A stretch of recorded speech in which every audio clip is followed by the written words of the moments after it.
It's time for MacBreak Weekly. We are joined, as always, by Andy Yanako, Renee Ritchie. Alex Lindsay dials in from Rwanda to talk about all the Mac news, the new iPad commercial, the new Mac Pro, and why Google bought Nest and not Apple. It's all coming up next on MacBreak Weekly. Netcasts you love. From people you trust. This is Twit. Bandwidth for MacBreak Weekly is provided by CashFly at CACHEFLY.com. This is MacBreak Weekly, episode 385, recorded January 14th, 2014. Fondle Cam. MacBreak Weekly is brought to you by LegalZoom. Visit LegalZoom.com to save on your legal needs and gain access to a network of legal plan attorneys for guidance. LegalZoom's not a law firm, but provides self-help services at your specific direction. Visit LegalZoom.com and use the offer code MBW to receive $10 off at checkout. And by 99 Designs, the world's largest graphic design marketplace. 99 Designs connects businesses seeking quality, affordable designs with a community of more than 250,000 graphic designers. Visit 99designs.com/MBW to receive a free Power Pack upgrade valued at $99. And by Audible.com. To download the free audiobook of your choice, go to audible.com/MacBreak. It's time for MacBreak Weekly, the show that covers all of your Apple needs in obsessive detail. Andy Yanako is here from the Chicago Sun-Times and the celestial waste of bandwidth. And there he is with Mr. Teller. Now, come on, is that at the Wax Museum? No, that's Penn Jillette, and that's about as Penn Jillette, yeah. And unless you're like you're running 6'3", 6'5", that's about as good as photos you're ever going to get next to him. There's a disparity in size, but a little bit. I could like scroll out a little bit to show you the whole photo, but that really is the operative. I love it. I love it. They do a meet and greet after their show at the Rio for anybody who wants to say hello. And I think that if you were to rent an Apple box or a milk crate to people who were taking pictures with Penn, you would probably get your ticket price back ×2. Does Teller go too to these meet and greets? Yeah. Does he speak? Indeed, he does. He just doesn't speak on stage. That's all. Actually, well, I don't want to give anything away, but you might hear him speak at some point during the show. That's when we were in Vegas, because Andy and I hung out a little bit after New Media Expo. You were debating whether you should go to see the Penn and Teller show, and obviously you did the right thing. It's like I'm a freelance journalist in a rapidly collapsing market. I had to, it's more like exactly to the penny what your impulse buy level is, and if it's above that, you have to go. Well, deep down, I knew I was going to go, but I knew that my father's voice would not leave my head unless I spent at least 2 days thinking, yeah, but okay, well, what if we spent the money on this instead? We go out to eat here and it was money well spent. If you anytime you're in, through, or over Vegas, definitely check out the Penn and Teller show, because even as a longtime fan who had seen a lot of the different shows before, it was just fantastic. How was it really expensive? It was hundreds. Was it hundreds of dollars? Here I am sitting in front of a Mac Pro. I should not be asking that question. Because now you should be asking that question, because now that you have a Mac Pro, you have no money left. Exactly right. It's not that expensive. It was like $116, which is that's expensive. More money. That's more money than I like to spend on like one unit of entertainment. But again, I'm a big fan. And again, I'm in Vegas. I figured that was the money that I would have lost had I done any gambling whatsoever. And so instead of just 45 minutes of losing money and feeling like an idiot, at least I spent the money on something that I got a unit of entertainment out of. Well, I'm glad you got a full unit. A full unit of entertainment, yes. Also here with us, it's Mr. Renee Ritchie, also back from Vegas. You guys did a great job up there on the stage with Callie Lewis of Geek Beat, and that looked like a lot of work. I have a newfound respect for what you do, Leo. It is so difficult to sit there and just do this for that many hours. Yeah. Tell me about it. I'm lucky. I get to do 2 hours here quickly and then leave. But doing that all day, every day. Let me just ask, was the bass rumble booth right there next to you, as it has been in years past? What was it called? Earthquake. Earthquake. It was there. Yes. Yeah. It was right there. It was deafening at times. It's a really nice combination. Fortunately, at least with our mics, I don't know about your mics, they roll off at below 40 hertz. So the you can feel it more than feel hear it, but you don't hear it. Yeah. Yeah. Now I see that Mr. Alex Lindsay has joined us, but I'm not sure from where. Last I saw was a picture of you in Hotel Rwanda having a lovely breakfast. Are you still in Kigali? I am. Awesome. I'm in the kind of the office of the school right now. So everyone has gone. I just finished a class, and yeah, I'm staying at the Mikoline, which is known as Hotel Rwanda. So, yeah, what a beautiful picture. Somebody on your Google Plus said you are single-handedly, all by yourself, revising my opinion of Rwanda. Well, I hope so. I don't know. I'm not hoping that I'm single-handedly doing it, but I think that I've been blown away because it's not something that I expected when I first, came here. I mean, before we decided to work, in Rwanda, I came twice by myself just to kind of see what was going on and see what was actually happening. And I spent a lot of time researching it before we committed to it. And I've just been, just blown away. I mean, I'm sitting in Rwanda with a pretty good connection. But it just grows so fast. Rwanda's kind of like Dubai, where they just tear an entire block down and put up a whole new set of buildings, and it's happening. So every time I come, it's like a different city, and I keep on getting lost. Look at this picture I have on the screen of this is Alex's breakfast. That looks pretty nice. Yeah, I was fortunate. I got up since, of course, my sleep schedule's all off. I got up bright and early, so I get up early most of the time. But I was up very early, so I was able to see it and have my little coffee. So it was great. And you have so much bandwidth there. It looks like a high def picture here. I know. We have at the school, especially in the evening when we're not competing with anything else, we get about 50 megs up and down.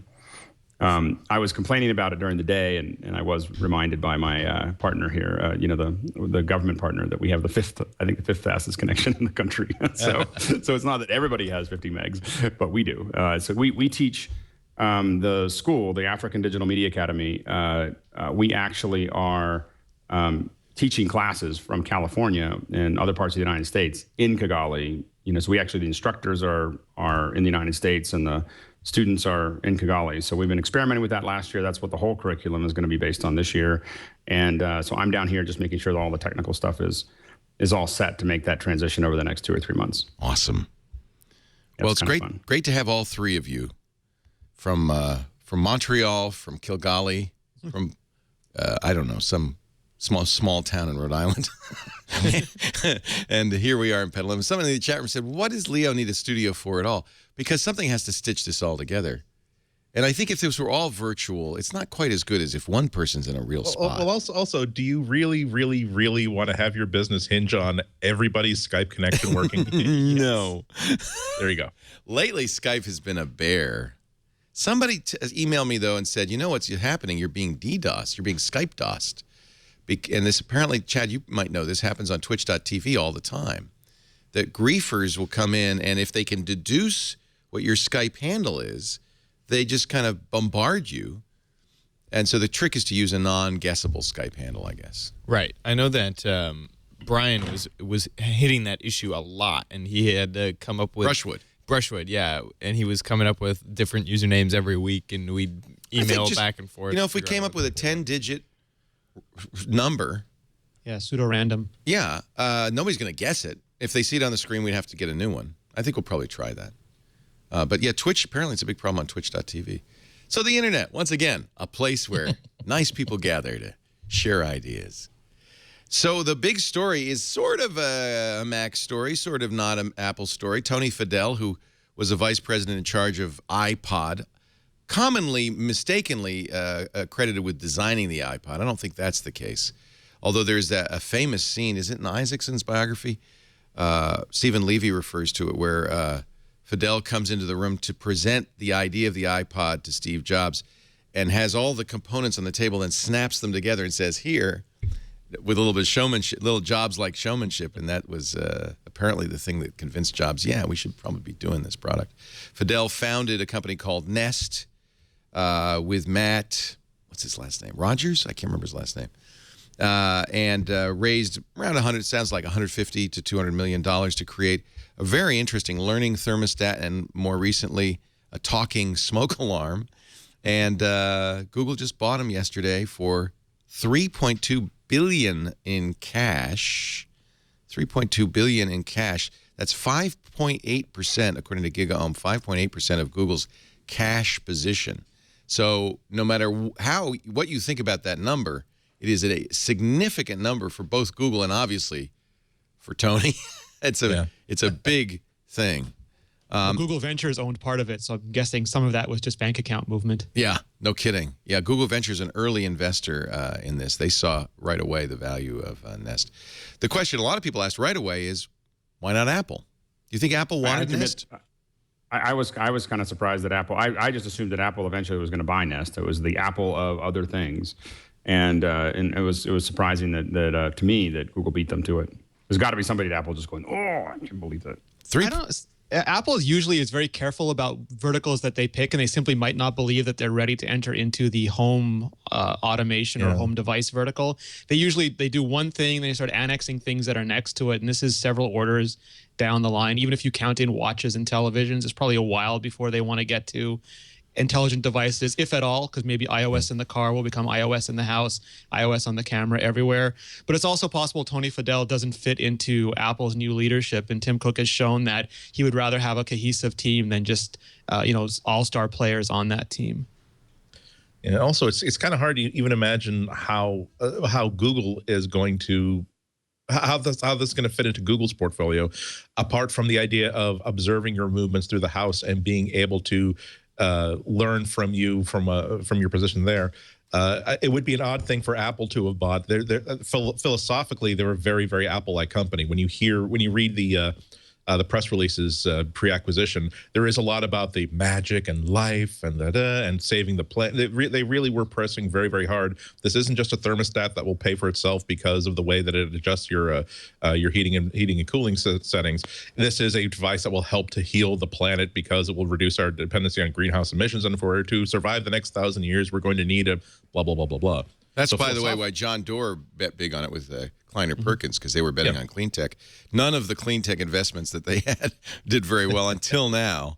So I'm sure that in the halls of Kleiner Perkins, there's like, yes, yes. Everyone's bathing in champagne. But you do have to, it almost feels like Apple is more judicious with its acquisitions, and that this is for Google almost silly money, like, 5.8%. But for Apple, it's really silly money. I know. It's Apple has more cash than Google does, yeah. They could have bought it and then spent another $1 billion on a whole other team. But they don't do that. I know they don't do it, but I think that they should every once in a while, because I think that this is the thing is I think what makes a lot of sense for Google is that they're, the idea that your whole world, and I think that you get more sensitive to this when you wear glass a lot. I'm not wearing it right now, but I do wear it a lot. And you just you want all of that information, there. So being tied into all the other things that you're doing with your, and tying that whole experience in so that you're in that environment. And of course, the more they can keep you in that environment, the better it is. I don't think they necessarily need to know where your movements are or what temperature you're keeping your house. But I think there's a lot of interest in having it where you don't have to look at another device, or you don't have to think about something outside of your, and them having control of that process is I think very useful. Apple already has a product team. I mean, they have a fantastic team. I think that's the point. Like make the iPhone and the iPod. Google doesn't. They have Motorola, which doesn't have a great product team. Now they have one of the best guys in the world. Apple's equivalent of this would be buying a fantastic server team, which they really need to do. They do need that. No, I think you nailed it. Google gets out of this something it does not have, which is a consumer product division, and consumer product designers. Apple's got that. That's what Apple does.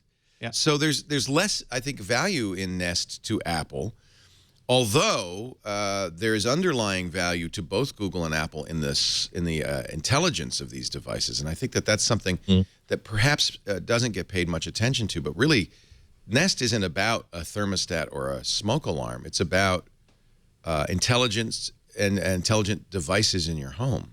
Well, and I think that's something we saw hints of at CES. Is that this. I don't think anybody, and I think this might be part of why Google's going down this path, but maybe not. I don't think anybody really, other than Nest, has really figured out the Internet of Things very well. Right. So you go through CES and you see a lot of misfires, misfire, weird protocol, doesn't really work, hard to work with, hard to use, isn't going to work with anything else. These are all the things that all I saw last week was just that. And so Nest, and then you go, oh, this is great, and it just works, and it just does all those things. And I think but that is the future of every piece of electronics that we buy, anything that's got a chip in our house is going to be like that eventually. And Nest, I think, is ahead of everybody. Yeah. It's just hard to guess like what the real reason for buying this company was, because 3.2 billion, that's a lot of money, even by Google standards, that's a lot of money. And if you were to go to the abstract and simply say that our company has a problem in that we don't understand how to make consumer electronics, and not just things with keyboards and screens, but things that are more unitasky, just one in every house, one in every room of the house sort of things. We want to have that capability. If you have a $3.2 billion checkbook in which to solve that problem, it's interesting that they solve that problem by buying one company, as opposed to simply saying, we're going to get these two hires, we're going to buy these 4 companies, we're going to buy this manufacturing facility. Because I don't think they're only going to buy one company. It's interesting you raise that point, because I think this is the beginning of a buying spree for Google. Again, if you start your spree with $3.2 billion in cash. Okay, it's like you. It's Tony Fidel. But they started. It's like you bought the oil refinery before you bought the car. I admit it. I feel like this is just gut instinct. It feels to me as though there's something specific about this, not just this team of people, but this line of hardware. Because it does not only is it a compelling consumer device, but it also it is a sensor-based device. I think that this is a vote for a sensor-based world in which you need to have real-time data being collected that you can then leverage into new software products and new hardware products. By the way, somebody in the chat room asked, "This is 4.6 million Alexes." If that makes it easier for you to understand. See, it seems so much more affordable that way. But I think that they are buying into a company that has a lot of upside too. So you're not buying 3.2 billion just for. But they're not going to sell billions of dollars in Nests, are they? No, but if you look at, we don't know what kind of products they already have on. I mean, obviously, they have a very large vision of where they want to go. I mean, they're doing one thing at a time, and at their size, they could only do one thing at a time. The question is with Google money, with more engineering, are they going to put out more products more quickly? And do they have 5 or 6 that are already close to the gate? That could be a whole other thing that's there, but I think that they could sell a lot of Nests. I mean, I think that there's still the market of people who have the disposable income who would want a Nest is far from penetrated, far from saturated. I was penetrated, and now I've withdrawn. Oh, really? Yeah, I have 2 Nests and decided not to install them in the new house because, first of all, machine intelligence on the thermostat is both overkill and impractical. It was turning the thermostat on when it thought I was around. It's like my movements are not so predictable that a quote learning thermostat's going to learn anything. And so it was turning on the heat at the wrong time, frankly. It was too smart. Smart for its own good. Yeah. And I didn't see a lot of value to it. Plus, it's 250 smackaroos. I think the other thing I think is important with this is that Nest is a well-respected brand for geeks. People love it. You have untold amounts of stories about people trying to install it. It becomes something you follow your friends doing on Twitter. And Android at home never really took off. Google doesn't have a great brand for home electronics. And they get Tony Fidel if they do want to expand their product division. Right. It's a fantastic name to run that division or run home for Google in general. Oms Malik of GigaOM immediately interviewed Tony. They have a good relationship, obviously. And Tony said the thing that, there's no question why this is good for Nest, but he said the interesting thing is that he can now go back to focusing on products and let Google help him scale, because one of the problems Nest was having was getting international. He said, we went to the UK and it was a lot of work, and that's just one country, and we've got, hundreds more to go. So Google can scale them in ways that they couldn't with their existing infrastructure. Well, and I think again, once you have, for me, like in my office, you start playing with hue lights, and that once you start having that automation and being attached to your phone, I don't know, I find it to be fairly addictive. I could see Google buying the Hue division. I could see not Philips entirely, obviously, it's too big a company, but I could see them buying the Hue division, and I think there's lots of other smart home connected devices, Internet of Things companies that Google is probably looking at. I feel like this is much like, Google's bought 8 robotics companies for Andy Rubin in 2013. I could see Google buying 8 connected home companies in this year. And offering a unified offering, which would be very compelling. And that's what's missing, right? I'd be much more interested in Nest if it wasn't just this island, if it talks to everything else. And I think part of the problem that stops me with a lot of home automation is there's Zigbee and there's this, there's all these different protocols and all these different rules, and Quickie Set is doing their own, and there's, everybody's got their own little bits. And so I'm like, I don't know which one to, I'm literally, I just don't know which one to commit to. And I've been kind of sitting there going, I just wish, I have to admit, I just wish Apple or Google or somebody would just pull this all together and tell me which one I should get that will do all the things that I want it to do. It'll do it well, because a lot of them that are all these little bits, like this one part, like the lock works well, but if you look at all the other things that they do, it doesn't work that well. And so I don't want to compromise, and so I've been kind of waiting out. But I definitely want to automate my house, and I think a lot of people want to automate their house. I mean, once you start playing with it again, it's like the next, instead of getting sliders for your lights, now it's any color and any and being able to walk into your house without a keyless existence. Unfortunately, this is no longer an Apple story, because we've kind of wrapped up the part about why Apple didn't or wouldn't get them. But Google does have Android at home. This was their home automation initiative from about a year ago. I think that you nailed it, that this is Google's big ambition to go into the home, which nobody has successfully done. And they go into the car and into the home, then they pretty much, and they got your glass, they pretty much got it all, they got your whole existence all kind of tied into one big bow wrapped thing, and you don't have to drive anymore. But it's around. To get Apple back into the conversation, I think that when you're trying to figure out why they made this acquisition, Google is fundamentally a different company from Apple, where they are they really are more born out of university research than just in terms of corporate philosophy, in that they do believe that we're going to fund this idea because it's an interesting idea. It seems to be related to what our larger goal is, but we're going to fund this because it's interesting. Whereas Apple, that they're not going to put any product on the market. They're not going to make any acquisition unless they are looking at the Lego fortress they built, and they see the one red brick in the white wall, and they say, we got to find something else to put into that hole right there.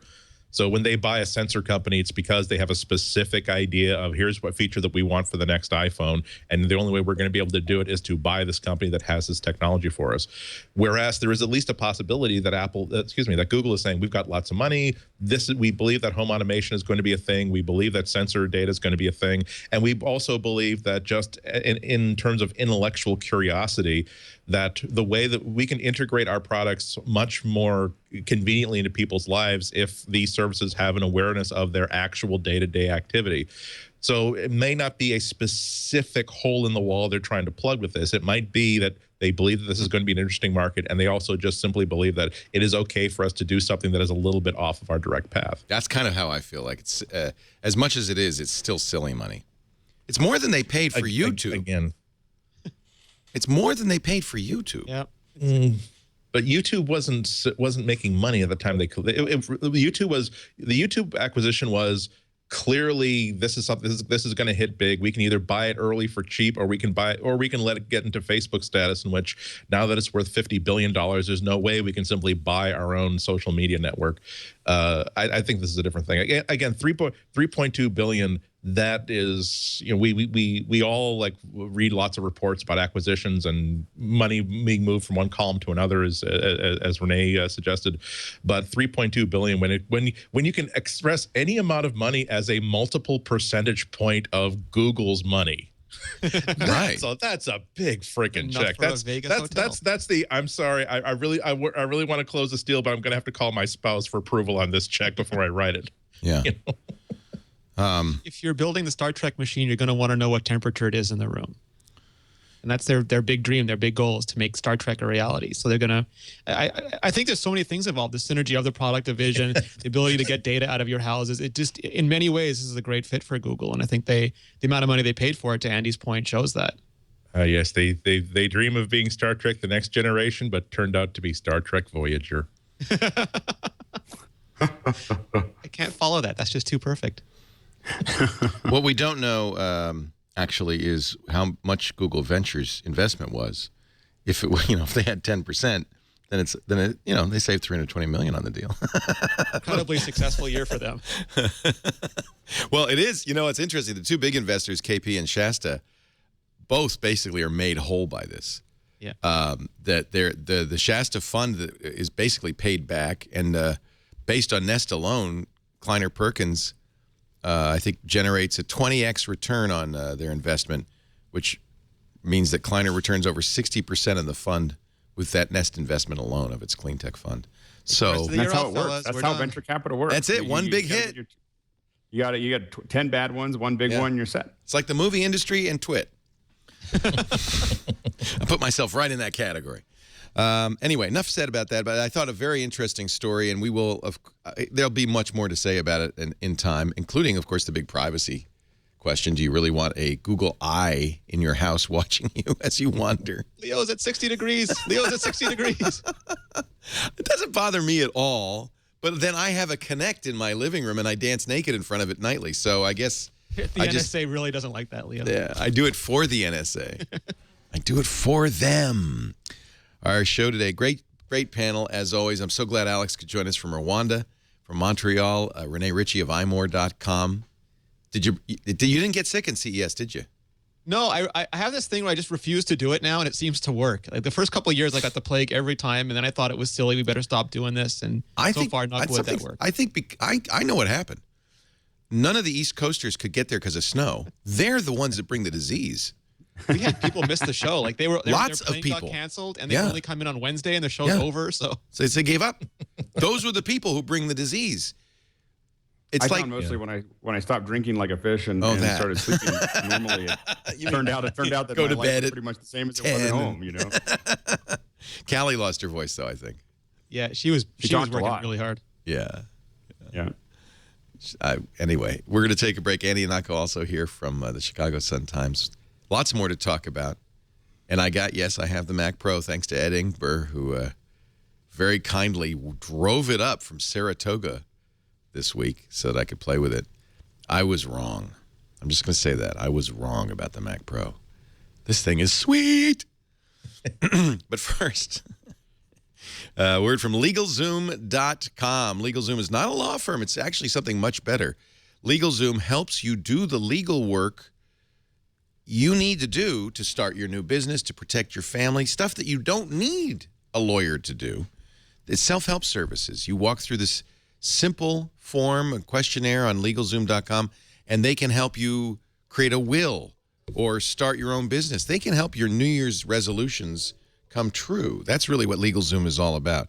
If you visit LegalZoom.com, you'll see a huge variety of legal services that they can provide. LLC, of course, is the one that set us up and back in 2005, and it was Kevin Rose, now Google Ventures, by the way, who said, Leo, I said, Kevin, I want to start a business. He said, Leo, you don't need a lawyer. Go to LegalZoom, get the LLC. What was it? Back then, I think it was $50 or $60. Now it's $99 plus filing fees. I also got the trademark, trademark at LegalZoom. You can incorporate if you want to do S Corp or C Corp. You can even do that. And what's nice is they give you this book which has all the paperwork, all the stuff you need. I mean, it really sets you up. You could decide what state you want to be in. Look, if you don't have a last will and testament, you must go right now and get that $69 last will and testament. The nice thing about LegalZoom, they now have the ability to get legal advice from an attorney in a pre-negotiated flat rate, an attorney licensed in your state. You choose the attorney based on not only their profile, but unedited reviews from LegalZoom customers.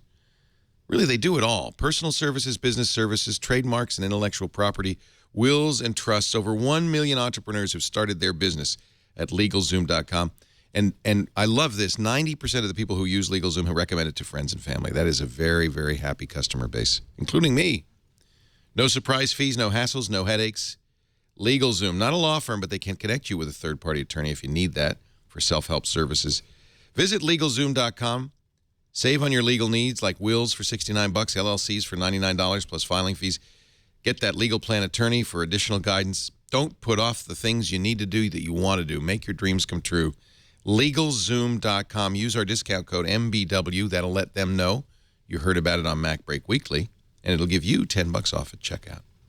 LegalZoom.com. Please do me a favor. Use the offer code MBW. MacBreak Weekly on the air. Alex Lindsay's here. Andy Anatko, Renee Ritchie. So, how many Mac Pros did you order, Alex?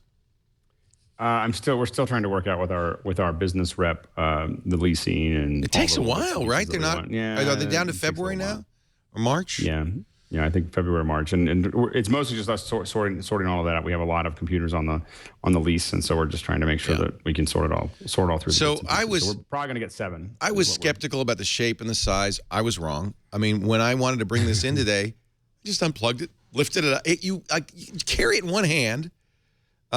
It is very fast. It's beautiful, yes. And by the way, I do have it on the desk because it's smaller than you think. I mean, it really isn't very big. So I have it on my desk at home, hooked up to dual 27-inch monitors. A couple of important points. Besides the fact that you already know it's very expensive and very fast. It's as fast as it is expensive. You're going to want expansion stuff. And actually, I'm curious, Alex, there's a lot of Thunderbolt stuff out, which is really just repurposed USB 3.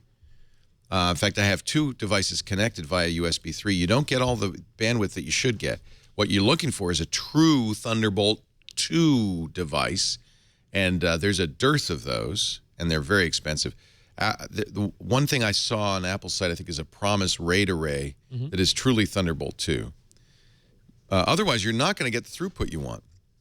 It depends on what kind of throughput you need. I mean, I'm using, for instance, the drive is only 256 gigs in this base model, right? So I've got it. This is the Otherworld Computing SSD, USB 3 SSD. That's my data drive. It's another 256 gigs. It's the only way I could use this. I think the PCI lanes are set up to prioritize the graphics cards, and then Thunderbolt and the USB 3 are sharing PCI lanes instead of getting dedicated ones. Buffalo sells this as a Thunderbolt device. It's a bus-driven drive, 5,400 RPM drive, so there's a problem. And it's really just USB 3 with a Thunderbolt interface on it, right? Well, and the big thing is that, what's really the limiter there is not going to be the USB 3. It's going to be the drive speed is going to really slow down your Absolutely. But even on this very fast SSD, it's not, So, and then the second issue is 4K monitors. And we talked about this on Twit with Marcus Brownlee, who has a Mac Pro. There's if you're going to get so most of the monitors, quote 4K monitors, are 30 hertz refresh rate. Well, because they didn't know how people are going to connect to it. I think that this is the kind of the wild west right now, where they're trying to figure, everyone's trying to figure out what that format's going to look like, and rather than getting together and talking about it, they're all trying to be the one that everyone follows. Right. So you're going to want to look for one that's faster. And Marcus bought an Asus. Apple's selling a Sharp. Both of them over $3,000 for 30-inch, 31-inch displays. I have to admit, I was actually not that sure about 4K, and we were streaming for Panasonic, so I was in the Panasonic booth all day and looking back and forth, and I'm afraid it happened where how your eye switches, and so it was like HD's fine and 4K is whatever, and HD's fine and 4K is whatever, and then suddenly HD was mush. You start to see it. It was like back, forth, but I didn't really see it. And then suddenly, with 2 of them sitting next to each other all day, and you keep on walking by it, and then suddenly you looked at it, and it's just like a photo. Like, it looks the way HD did to me when I was comparing it to SD. But it took a little longer than SD for it to click like that. But now it's just like this nice sharp image, and I'm still going to wait because I think the formats are a little messy, and I think that it's still, I think we need the prices to come down a little bit. But although Vizio now is getting down to a reasonable size for at least a TV set. Well, that's the thing. We need better. Go ahead. I was gonna say, I think we need better OS 10 support as well, because some of the Windows drivers are doing a better job. My boss ordered the Mac Pro. He hasn't got it yet, but he got 3 4K monitors arrived already. So he's been trying to hook them up to his MacBook Pro. And at first he could only get one running on Thunderbolt, one running on HDMI, both at 30 hertz. Now he's got both of them running off of Thunderbolt, but the HDMI is only giving him 1080. And he had to hack to get, because I think he got the Dells and they're not officially supported yet. So he had to hack to make it recognize the Dells as 4K monitors, and he's got it running, but it's still, the pixels are tiny because you can't do the overscan, the scaling modes like you can on the Retina MacBook Pro displays. So it needs, we need both, a better standard for it and better support from OS 10 before we get the glorious giant screens that we really want. So it's just a little caveat that you're going to get this thing and you're going to find that the support for the ecosystem is not there yet. It's just early days. Bleeding edge still. Yeah. However, it's beautiful. I was looking at his screens this morning, and the stuff is tiny, but it is so gorgeous. Oh, it's beautiful. And the on the Mac Pro, the design is exactly right. This giant thermal core with a single big fan at the bottom that takes air from the bottom and blows it up to the top. Even when working, it's hard to get this thing to work hard. This is a base unit, 3.7 gigahertz Xeon E5 quad core, but it's hard to get it to work at all. So I ran, BioShock Infinite at the highest settings, didn't challenge it in the least. But if it were to get hot, the cooling's excellent. I can't get it to heat up. and it's dead silent. It's funny because when I hooked up the Buffalo drive, all of a sudden I was saying, what's that sound? And I realized, oh no, the hard drive. I'm not hearing the computer at all. 0 dB. I mean, it is silent. It's so silent that this was making a ruckus. And apparently the GPUs and the CPU aren't expected to all be on at the same time anyway. So the thermal core is more than sufficient at moving whichever one, or maybe for a few seconds, two of them are actually working. Yeah, so I'm going to have to shoot some 4K video. I'm going to borrow. Hey, do we still have that Black Magic 4K camera? I can ask. Does Russell I think we do. Russell's reviewing that, I think. We have Reds downstairs. Okay. Oh, maybe I'll go down to the basement and say hi to Red. I need like have at least one of them. I need like some 4K, 222 video. What do I want? Something completely uncompressed. You can shoot raw with the Red cameras, And then what should I do? I should render it as a MPEG-4 or something. See how long that takes. Real player. That's it. Put it in the real format. Anyway, if you've got $3,000 burning a hole in your pocket, I'm glad I got it, and thank you, Ed Ingber, for making that possible. It's and Alex, when you get back, you can play with it. I do think that Apple kind of did a great service to everybody by having supply so constrained early. Yes. Because you get your whatever horniness that you had to like immediately buy one. If they were available in quantity the day that they originally shipped to anybody, then there'd be a lot of people who now are like, now that it's 2 months later or a month later, they're thinking, then again, if I'm going to spend $3,000, let's at least wait to see other people if they're really that good. And because Cohen was ready to marry one, but even Massachusetts wouldn't allow that. Even Massachusetts, says the Canadian. The first state that legalizes marriages between geeks and Mac Pros, I'm moving. I'm trying to find my Cine, what is it? Not Cinebench, my Blackmagic disk benchmark, because the internal drive is so fast. You just go, wow. Wow. And then you start trying to figure out what to do with that. Yeah, there's nothing I could do with it. It's crazy. Cray-cray. It's cray-cray fast. Yeah, for the machines that we're going to be using for Hangouts, our plan was to just get the very base model, but the production machines, we're probably going to go ahead and put as much of the drive in as we can, just because we know there are times we're going to want to use it. So Blackmagic does this so that you can see whether it can ingest your video. It's green check marks in every square. Write speed of 756 megabytes per second. Read speed of very close to a gigabyte a second. Insane. I mean, it pegged this meter like boom. And you know, we always have to put this in perspective. I think in 1994, we had to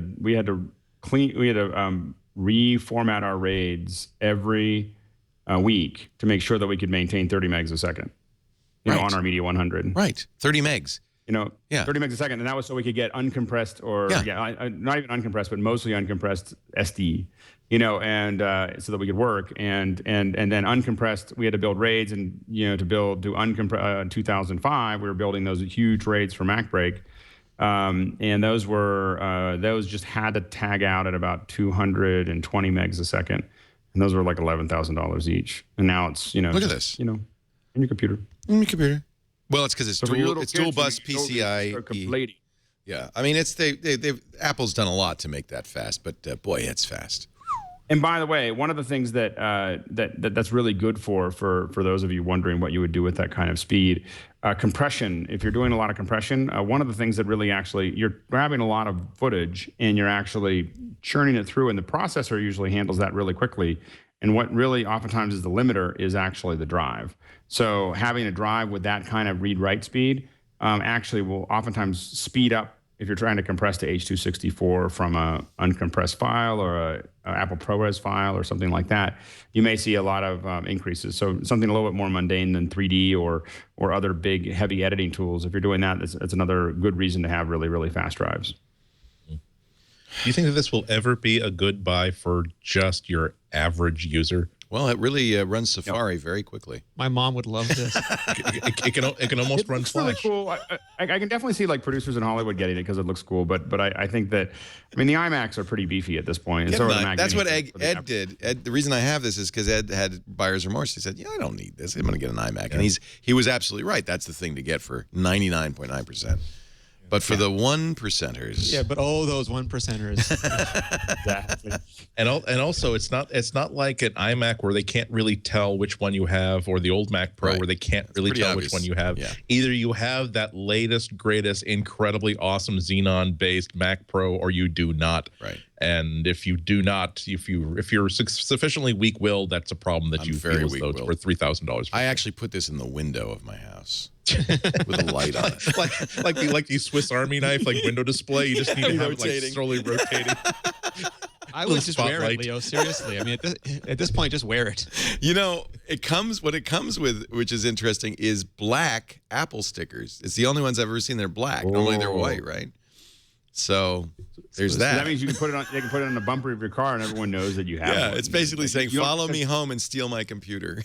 Well, it saves you from having to put it in the back seat window all the time to show it off. Now you can just put a sticker there and say, "Yeah." I feel so guilty owning this. I just feel so guilty. Maybe that's another third party opportunity. If you could manufacture out of a good lightweight plastic, like a rim like this big circular rim you can snap onto the bottom of it so you can wear it like an Abe Lincoln hat when you go out. There you go. No one's going to steal it from your office, and everyone will know that you own the Abe Lincoln hat. Mac Pro hat. It'll keep your head warm. Exactly. It'll conduct heat away from the top of your head on hot days. That's true. Thus reducing your summer thermal load by at least 12%. And on a cold day, just turn it around and it'll blow hot air down on your head. Nice. You just wear it upside down on cold days. I gotta say, Dark Castle runs great on this though. Like a heat pump to your head. And I come from an era. I literally remember a 386 Dell, or no, it was Digital Equipment 386 PC worth $10,000 in my desk. And this is many years ago, but that was a 386. The Lisa was like that, I think, too. Yeah. So I mean, this is not. That was real money back then, Leo. Yeah, $10,000 was a lot of money back then. Yeah, but the differences between what was the mid-range computer back then? That was still about. Oh yeah, this was the highest end you could. This was basically considered a workstation at that time. So I got to point out one other thing. You'd think for all that money, Apple would throw in a mouse and a keyboard. No. Nope. Nothing. Not a Thunderbolt cable. Nothing. You got a power cable, Leo, and you're happy to get it. Yes. Yeah. A power cable and black stickers. Hey, does it have a special power cable or is it a normal power cable? It's black. Well, does it have? Is it 2-prong? No, it's the normal. It's the same one as on the Cinema display. It's that that I'd pull it out, but it would. It's a normal one. You could see it here, right? It's a normal one right here. It's just like, and it's got that nice soft silicone that Apple does for its power. They do that really well. They do that on the HDMI cables too. Yeah, it's pretty. And they really are. Like all of our HDMI cables, it's really silly. All of our HDMI cables that we use for production are all the Apple ones because they're not as harsh and they just pop right out and they're not too thin and it's very weird. Yeah. Like why someone else doesn't do that? It's also something to think about when you see that kind of packaging that that is part of the factor when they're budgeting this out, that how much will it cost us to ship these across the country and across the world, right? And that's the minimalist packaging is all about. If they can get one more unit per box, if they can get X more units per container, they know exactly how much money they're saving on that. Yeah, but enjoy the free stickers. Where's the black keyboard? They'll give you anything. In terms of adding to the bulk of that package, they will give you anything that is flat and made out of plastic. Yeah, the manual and a sticker. Where's the black keyboard and mouse, though, Leo? You need to color coordinate now. That's right. I mean, come on, Apple. I spent $3,300 on this thing. Give me a keyboard, a mouse, something. That is consistently the only thing I don't like about the Apple stores, because they are 10 out of 10 in every single category. I just remember when I spent $1,500 on Google Glass, I was like one of them high society dames getting a $5,000 like nail treatment. I went to it was like a salon. They asked me if I wanted a beverage. They sat me down. They set it up for me. They stayed with me for an hour. The two times I've bought like MacBooks in the Mac store, it's like, oh, you're here to pick up that thing you dropped $2,000 on? Okay, here, bye. I agree. They're way too casual. I want applause. I want a lineup of blue-shirted employees going, well done. You've just spent thousands of dollars on hardware from Apple. Makes me feel a little neck massage. I freely at least use your bathroom. No, no, employees only. You got a blue T-shirt. I do have to say that I was completely wrong. I really thought that this would be a mega bundle. It would have been a very cheap way for Apple to kind of make this more palatable, is by bundling all the pro apps on it or something. They don't even give you a goddamn keyboard. Nope. So I was wrong. But what kind of keyboard could they bundle with it that would satisfy that big swath of people who are buying the Mac Pro? Just make it black. It'll be fine. I think we could come up with a long list of things that I'm officially over. Like I'm over the idea that Apple doesn't include USB accessories with these devices, because all right, I mean, it would be nice to get these things, but truth be told, over on my desk over there is a beautiful Logitech keyboard I've been using for 3.5 years because it's my favorite, that will not displace whatever is cheap and light and thin enough to include in a package. I'm over it. I just got to say, you buy an iMac, you get a keyboard and a mouse. And one of the things I think one of the things with this also is I think that the design team went all out, because I personally think this is probably the last form factor of the Mac Pro ever. I think that this is perfect. Like you should not change this. But what I'm saying is, I don't mean that it's going to. I just think that this is the last time they're going to do this. When we look at how long it took to get from the cheese grater to this. Well, no, come on. 5 years from now, they're going to have a new Mac Pro. Come on, right? 20 years? 20 years? 20? No, 5. 3. It'll be half the size, Alex. I'll make it half the size. I tell you, when you compare this to the cheese grater Mac Pro, now admittedly that had 6 drive bays, but this is so fast. This is so much power in this little bitty thing. It's pretty cool for that reason alone. No, I think it's awesome, and I'm just saying. Are you saying there will be no more Mac Pros, or they're just going to continue to make Mac Pros that look like this? They'll continue to make Mac Pros look like this until there'll be no Mac Pros. It's not. Well, when will there be no Mac Pros? Someday. 10 years. 10 years from now. What will you get instead?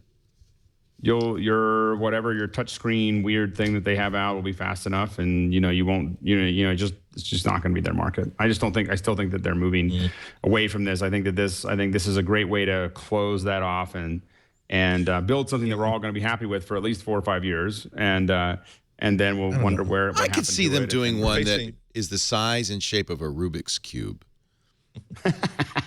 And you I just can't help but think that we're soon, in a couple of weeks, there'll be the 30th anniversary of the original Macintosh. And though the shape has changed, the form has changed, we still have keyboard here, pointing device here, screen here.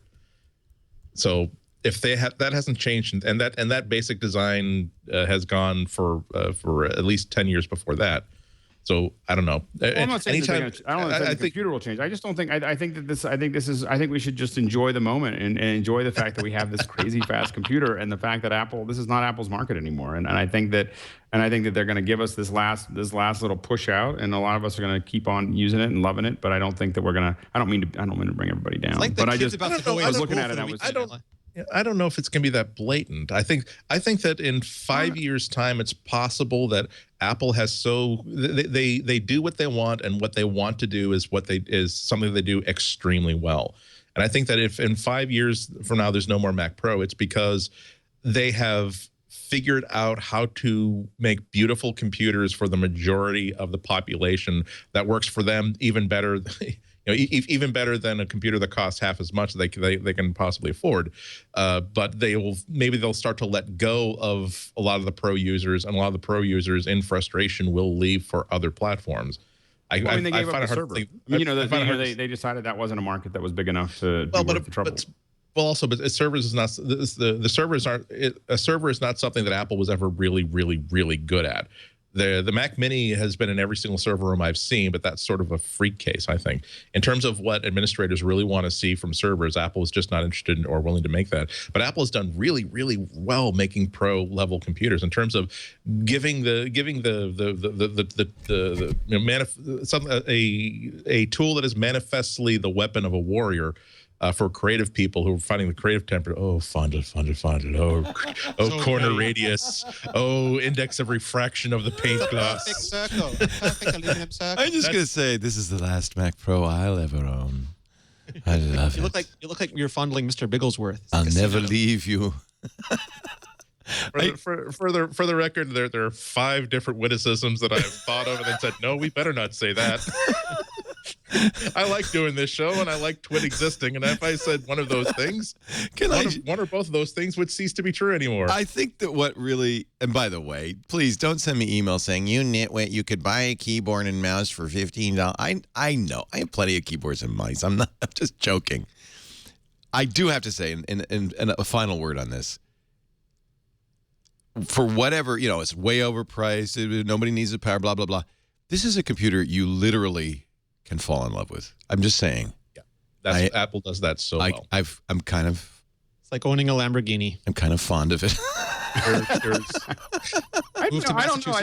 I think I would get more day-to-day enjoyment from a Mac Pro than a Lamborghini, in my opinion. I know I'm probably being. I sit down every night. I sit down and go, "What am I going to do with you?" And I open the browser and I go to Facebook. It's depressing, but I'm not likely to send a Mac Pro into a ditch by the side of a road. That's one thing for sure. Leo, how good is it at home theater PC? I'm not using it as home. I use, believe it or not, the Xbox One is a perfect home theater PC. And I'm using that as my home theater PC, and that's fine. It's too inexpensive. You need a much more expensive home. The real truth is I have absolutely zero need for this, but I do love it. It's something about it. You just kind of fall in love with it. It's hard to describe. That's always been one of Apple's strengths, and it's not a trivial thing either. You're saying it's okay, Andy? No, I'm for me to love it. I'm saying do not turn. There are objects in that very room you're sitting in right now that are capable of returning your love in a significant way that will pay off for you in the long run, as opposed to forcing you to go find a box of wet naps and get that stuff off your Mac Pro. I'm just Ouch. I'm just saying that there's so many laptops out there that I think are really, really great. I really like my new Retina MacBook, but I also like these $250 Chromebooks. And whatever the advantages of a Chromebook are, when you take it out of the box, you don't feel like, oh man, that is manifestly the weapon of a king. This is a beautiful thing. I feel that the Fondle cam. Yeah. Welcome to Cinemax, 1 a.m. Coming up at 1:10.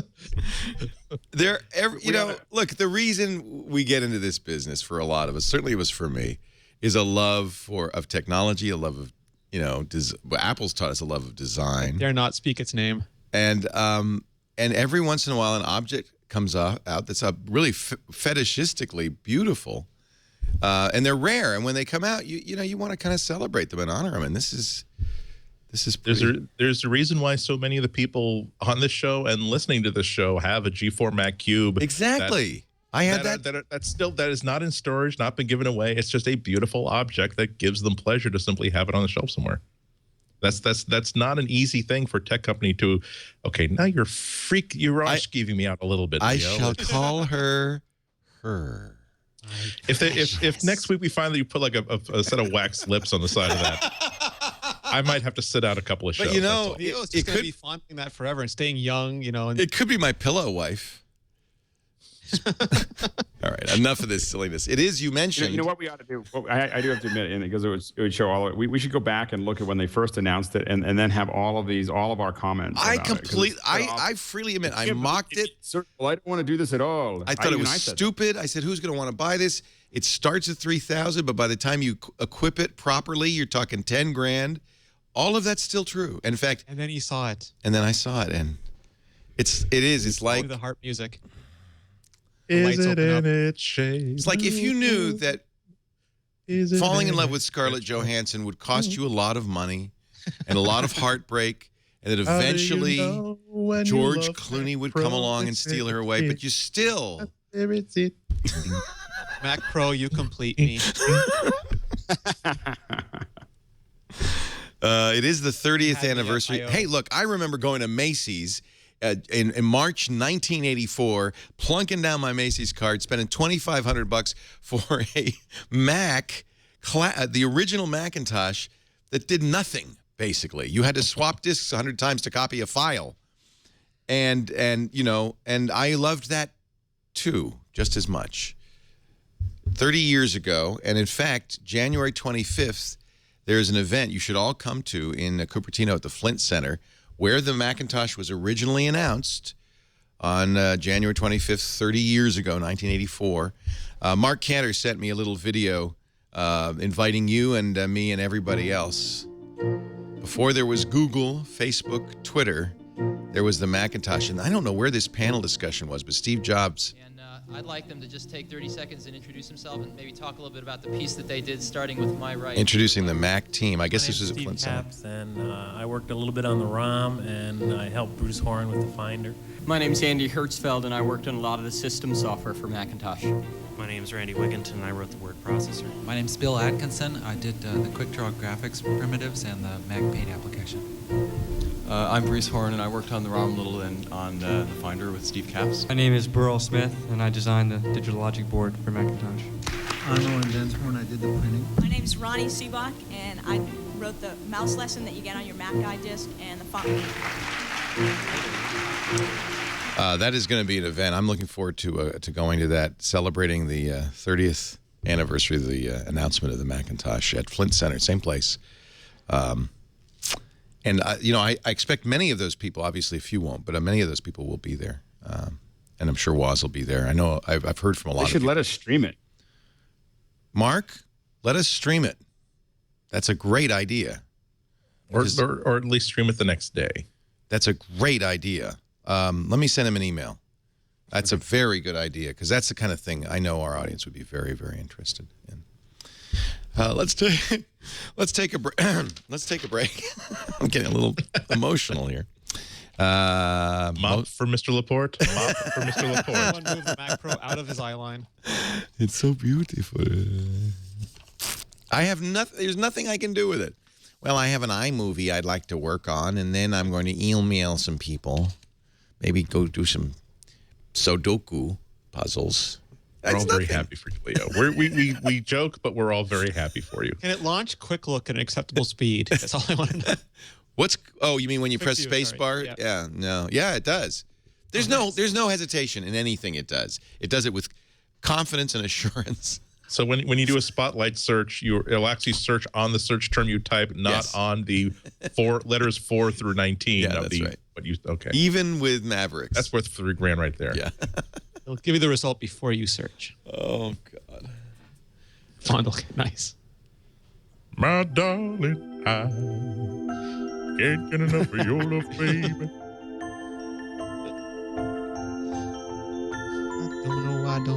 Don't know why.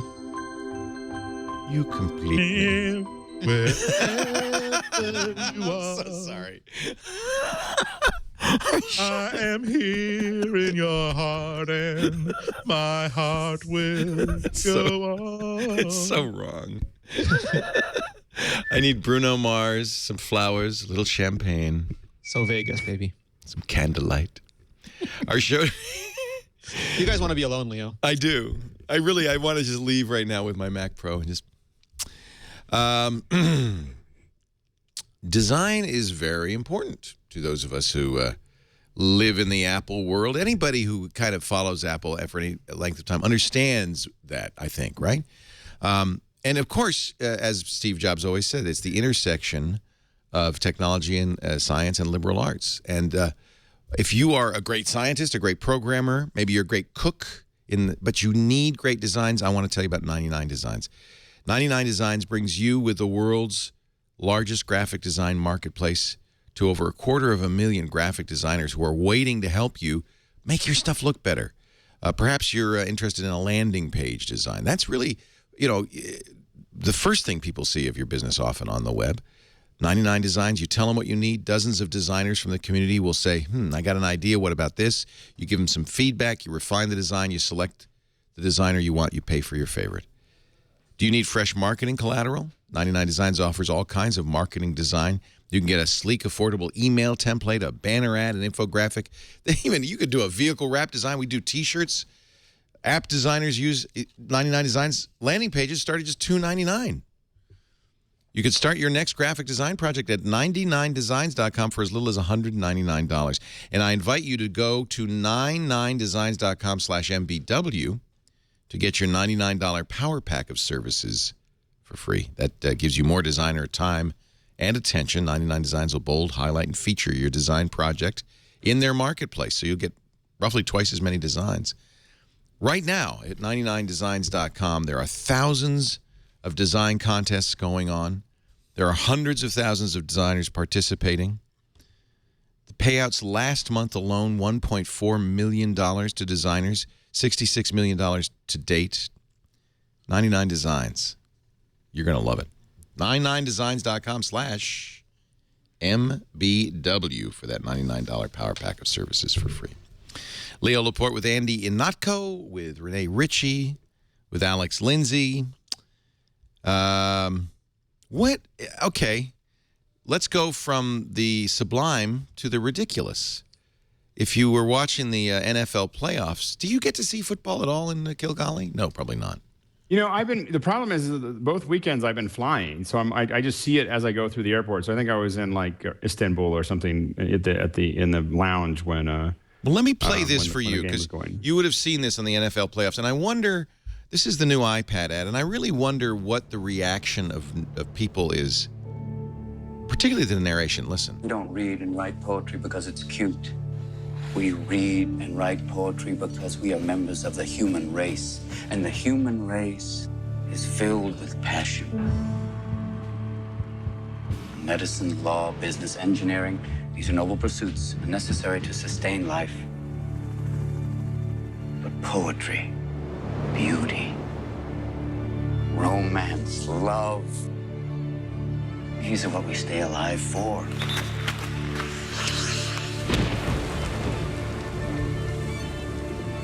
To quote from Whitman, "O me, O life of the questions of these recurring, of the endless trains of the faithless, of cities filled with the foolish. How much? What good amid these, O me, O life? Answer that you are here. That Does it work with USB? And identity. That the powerful play goes on and you may contribute a verse. Does it come with a case, or do I have to buy that extra? Powerful play. Does it come with a giant windmill? And who's this guy, and why is he looking at me like that? What will your verse be? I gotta say, it makes me want to go out and rent Dead Poets Society, and I bet the rentals for Dead Poets Society is through the roof tomorrow. I was gonna say, I wondered if who did the voiceover for that? It's Robin Williams. It's literally from the Dead Poets Society. That's why the audio is so crappy. You can barely hear what he's saying. Okay.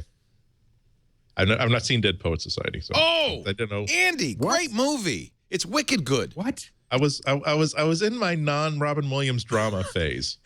I've been burned too often. That's kind of a permanent phase. Moscow on the Hudson left scars. That's kind of a permanent phase. This was a good one. This was a good one. Photo? Yeah. But so a couple of things come to mind. A number of people said that sounds much like the voice in the 1984 commercial. The Big Brother voice. Okay, that's weird. It also feels like it's somebody at Apple trying to do Here's to the Crazy Ones, but failing. And couldn't they just have brought Robin in to recreate that in a sound booth where it sounds good? I said no. It's just puzzling. Is that a successful ad? It's a very pretty object. I'll put it that way, but again, I think the images are brilliant. I love the images. It's unfortunately that's all I'm left saying. I don't know whether it's a good ad or a bad ad because only someone inside Apple apparently knows what that was meant to achieve. But I mean, I was joking around during the voiceover, but I think that most people, when they're looking at a commercial like that, they're thinking, what is being advertised here? How much does it cost? What can it do for me? Right. And there's aspirational advertising. And a lot of advertising not only gives you the practical stuff, but also just gets you in the mood where you start feeling your imagination runs wild about the product. But I think that this sort of tips over to the other side where, again, what are you advertising for me? I rarely scuba with a tablet computer, so perhaps that's not the computer for me. If you actually go to the website, they actually are breaking down a lot of the ad. So the ad actually is. They're showing a lot of the pieces from the ads and how the iPad's being used in those areas. Taking exploration new depths, so that's the ocean thing. Elevating the expedition, world-class mountaineers. A commercial that you understand after you go to a website. That's always the gold standard. But I think that a lot of this is I think that part of this is really pushing the iPad as a creation device rather than a consumption device, because you look at how that juxtaposes it against the Kindle, which is purely a consumption device. This is all creative enterprise. This is not somebody playing video games. You're absolutely you're going to go out. And the question, it's obviously the beginning of a campaign that will answer the question, what will your verse be? And it's also not productivity, it's creation. And one of the problems Apple's had recently is they didn't show off the iPad on stage since I think Steve Jobs in 2011 with the iPad 2. And they did that awesome, technology alone is not enough, the We Believe commercial. And then they let the story of the iPad die. They talked about Retina displays and they talked about, speeds and feeds, which is usually something they don't do. And only recently with the iPad Life commercial did they get back to try to start telling the story of iPad again. And this might not be a great might not be 100% successful. I found it really heavy.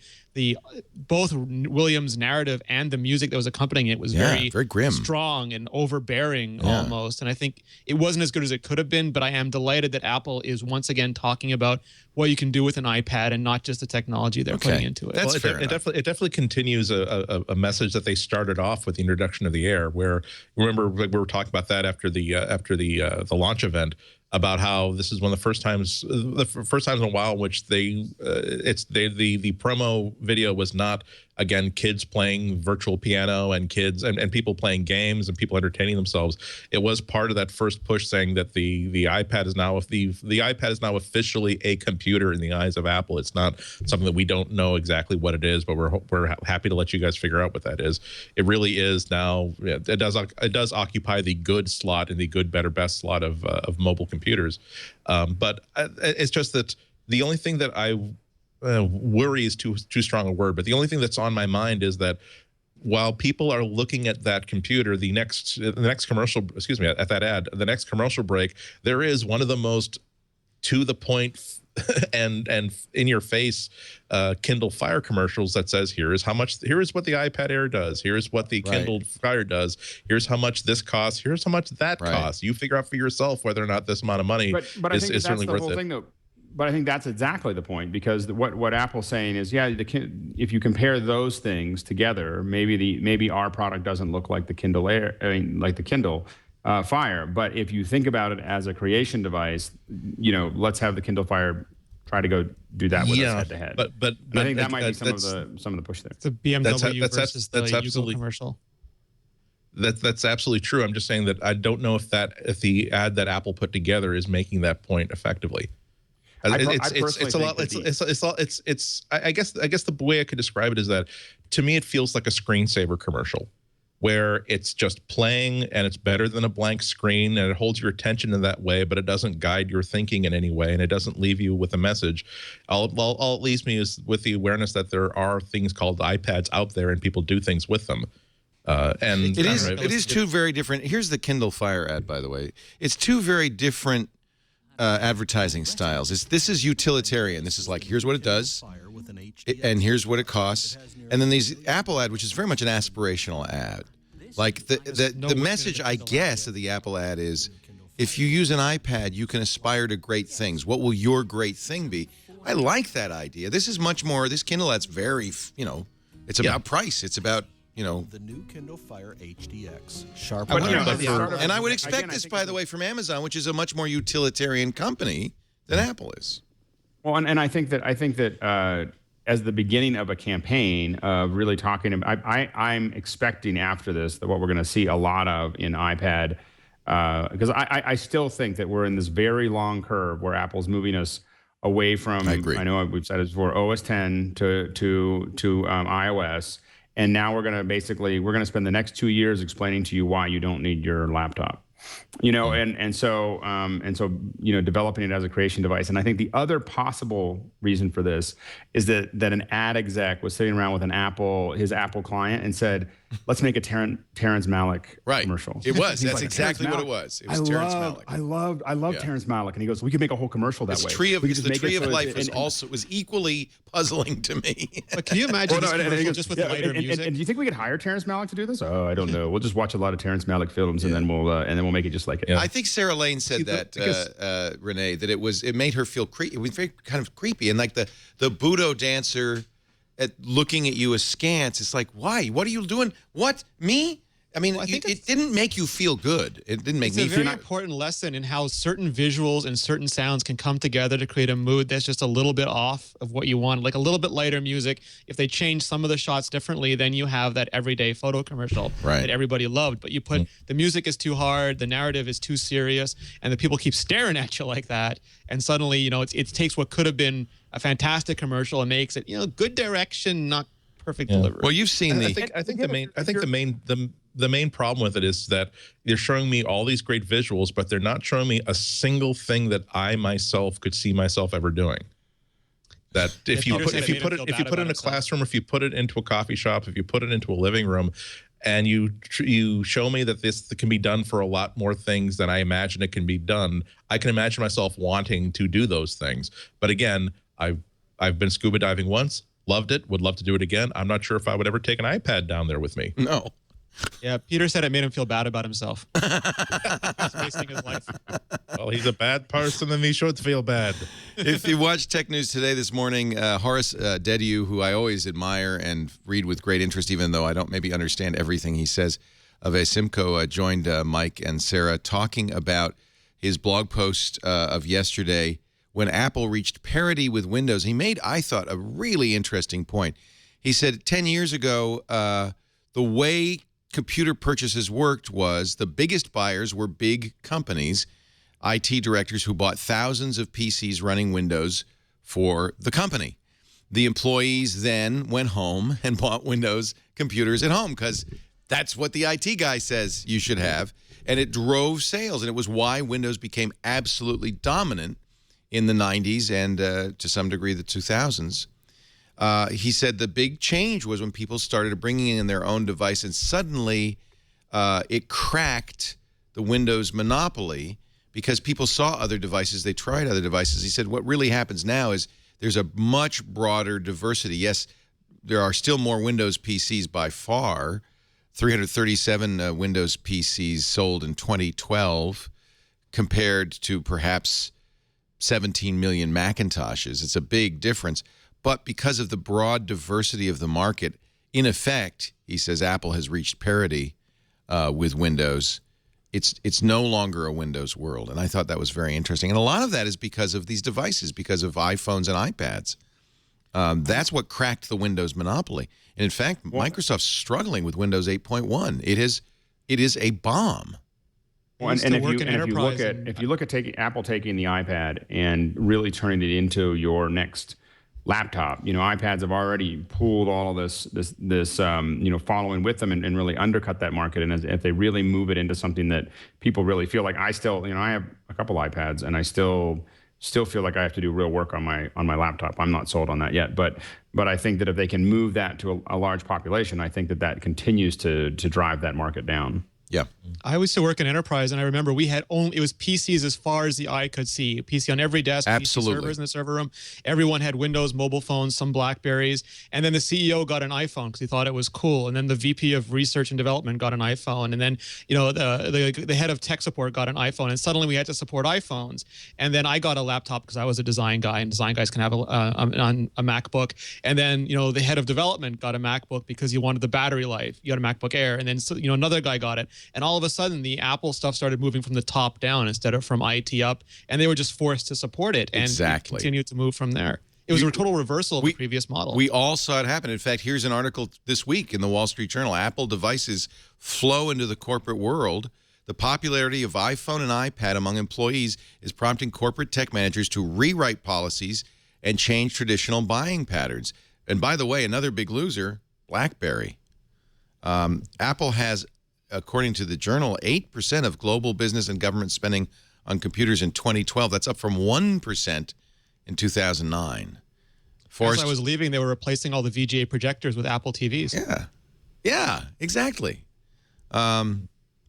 People start with the iPhone. It's the tip of the spear, says Chip Pearson, chief executive of JMF Software. And then they realize that iTunes on Windows stinks. I got to get rid of this computer. Well played, Apple. Well played. I do think that interoperability is as big a factor, at least, as whatever Apple has done. Because back when, although that original model was certainly relevant, that was a time when you couldn't even have a Windows machine and a different kind of machine on the same network and expect those two things to work together. Right. Apple did a very good job of that. Right? They really focused on that. The internet to help them. I'm saying that the world moved to the new technologies of networking, and really the world in general made it less painful to pick whatever device you personally like. I mean, another interesting statistic over the last quarter is if you compare the amount of absorption of Google Chromebooks in enterprise versus Windows notebooks, Chromebooks are just kicking butt.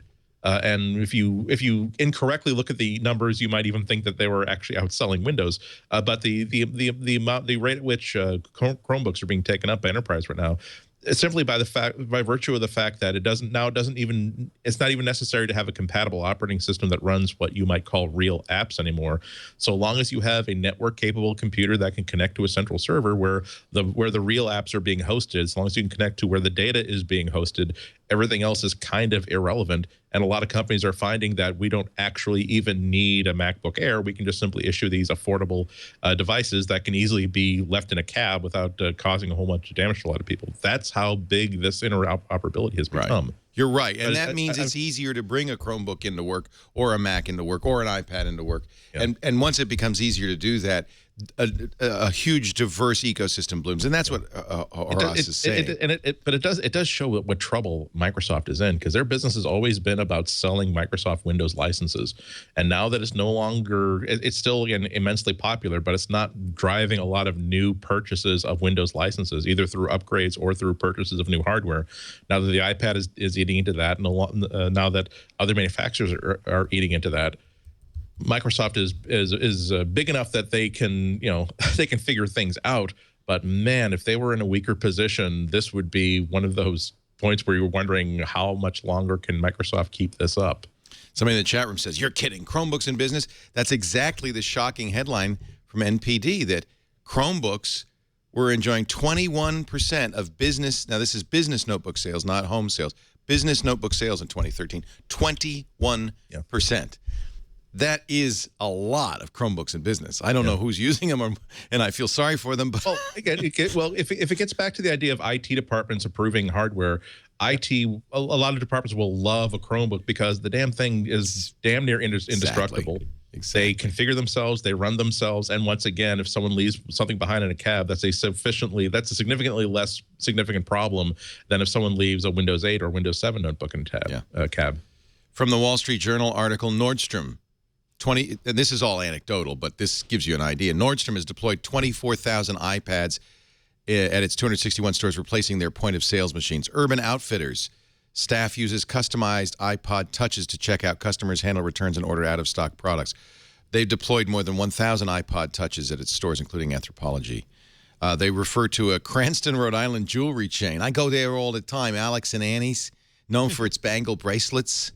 They were using laptops running a web-based payment system. They replaced them with iPod touches with a custom app. They have 37 stores. They said that their wait times dropped significantly from Mother's Day last year to Mother's Day in 2013. Less than 10 minutes, same-store revenue doubled because of the shift to iPod touches. So that's all anecdotal, I admit, but it's definitely a new world. Yeah. And that's good. It's bad for BlackBerry, probably bad for Microsoft, good for Google, good for Apple. Yeah. And really, it's good for users because it means diversity is okay. You could choose the one you want. I guess it's a horrible wind of fresh air to designers or companies that perhaps used to be patting themselves on the back, saying we've made the perfect device, and people have responded to it because it is indeed the absolute exactly what the future is supposed to be like, and exactly attaching to their needs. But then a new device like a tablet comes out, or a really good powerful smartphone comes out, and that's when you find out that the reason why people were buying your notebooks is not because you built the perfect notebook, was simply because it was the only device that could handle the tasks that they had at that time. And all along, that wasn't the device they really wanted. It was just the only one that was available for sale. Right. And once you say, well, what if we take away the keyboard? What if we add battery life? What if we don't let you run desktop apps, but we'll run apps that are good enough, and we sell it to you for $250? Would that do it for you? Why, yes, it would. Thank you very much. Yes. And again, and you look at in countries like here in Rwanda, the entire government standard issue is an iPad. That's what all the officials and everybody that you work with in the ministry. Really? The entire government is iPad. Wow. Everybody has one. That's it. No one has a laptop. They're always wandering around and they're just typing away. They run the entire Rwandan government on iPads. Yeah. Bad news for Apple. On an SD card. Bad news for Apple. They wanted to get their antitrust judge replaced. We've talked before about the complaints Apple had about Michael Bromwich. He was put in place by Judge Cote. Apple felt that both Cote and Bromwich were biased against Apple. This is all in the eBooks case. So bizarre. Department of Justice has responded to Apple and their request that Bromwich be removed because he's anti-Apple. The DOJ says, regrettably, it's now clear that Apple has chosen a campaign of character assassination over a culture of compliance. Apple could, this is the Department of Justice attorneys, Apple could have been spending the past months working with the external and eternal compliance monitor with the ultimate goal of reforming its policies and training, and in the process change its corporate tone to one that reflects a commitment to abiding by the requirements of antitrust law. Instead, they've focused on personally attacking Mr. Bromwich and thwarting him from performing even the most basic of his court-ordered functions. Apple felt that Bromwich was overreaching. He was trying to interview Apple execs not related to the trial. The judge denied the bid, saying, nope, Bromwich is there. You better live with it. Well, it could be appealed. Oh, well, of course it could be appealed. I mean, this is just I'm guessing it will be appealed. I mean, if you're Apple, this is a good way to just drag it out. Yeah. Well, I think Apple legitimately, perhaps, but I think Apple definitely believes that both Judge Cote and Bromwich are acting in a biased fashion. And the DOJ. I mean, it's such a bizarre case. You think it's one of those crazy William Shatner-led trials from the TV shows. I know. Like the judges are meeting with Denny Crane. Are they old friends? Yeah, absolutely, Denny Crane. Like the judge and the guy is an old friend. And And there's an article in Slate too where they basically said that Amazon was getting everything they wanted out of this because now they're free to do. I mean, it's not that the government went after fixing the ebook industry; they went after Apple and left Amazon all by itself, which struck some people the wrong chord as well. But the entire thing, I mean, even if the stuff is incorrect, it looks like just for the sake of propriety and justice that they should at least appoint someone who's external to get involved at this point. Well, the court just said, no, this is the guy you got. You better work with him. Well, the court so far. So far. I mean, the thing is that, and I think that also Apple has made it clear that they're gonna, that they're gonna take the offense on this. And so I think that the other thing is, I think that there's this when we see this in Washington D.C., this little push and pull. Apple wouldn't have pushed and pulled if they didn't think they had a dog to hunt. And so I think that they're by doing this from a political perspective, I think it also allows them to put both the judge, I think the judge and the attorney probably stepped out of bounds somewhere, and Apple probably has a pretty good idea that they did, or at least has a pretty good assumption that they did. And I think that they're going to keep on trying to hide that. And by doing that, that pushes them all back from Apple. If there was any impropriety that has already been denied, that's called perjury. And so now both of those folks, if they crossed any lines and if they lied about it, Apple has them in a vice because they're just going to keep on pushing and they're going to keep on digging, and it means that if he keeps on pushing in, they have something to keep on wrapping around. And so I think that, I mean, if I was Apple, I would do exactly the same. I think you nailed Apple's strategy exactly on this. And in fact, from the things Apple said, I think it's pretty clear they feel that both the judge and Bromwich have overstepped their bounds. And I'm sure that they expect. Right. I'm sure, but even delaying it is good, but I'm sure they expect at some point to get to a court that will agree with them and take Judge Cote off the case and replace Bromwich. There's some people in the chat room saying that she was not being taken off the case; it's being taken off the bench. I mean, what right? I think most they're talking serious. You're right. Now, I can see your dad's influence on this. By the way, do people know does he still work? Oh no, my dad's still. He's a very, very accomplished lawyer. He was a federal prosecutor. So you know a little bit about what you're talking about here. Yeah, well, this is something that I grew up, when I was 7, we used to go to watch court cases about this. And this is how people saying I never did this and we never had these meetings is how this always begins. Yep. And the thing is that and so this is I'm not saying that I don't know. I wasn't there. I don't know what happened. But I'm saying that it really smells like someone stepped in the wrong, I gotta say, I'm not an attorney, but that seems like an extraordinarily strongly worded letter from the DOJ. Yeah, Apple's was. I mean, it's one of those Oliver Babish moments where if you lied a little bit, if you lied once, that's game over. Right. The thing in the chat room, people are saying that she formed an opinion before the trial started, but in this case, that's her job. She had all the evidence, and she'd formed a preliminary opinion, and then it's up to Apple and the DOJ to argue the case.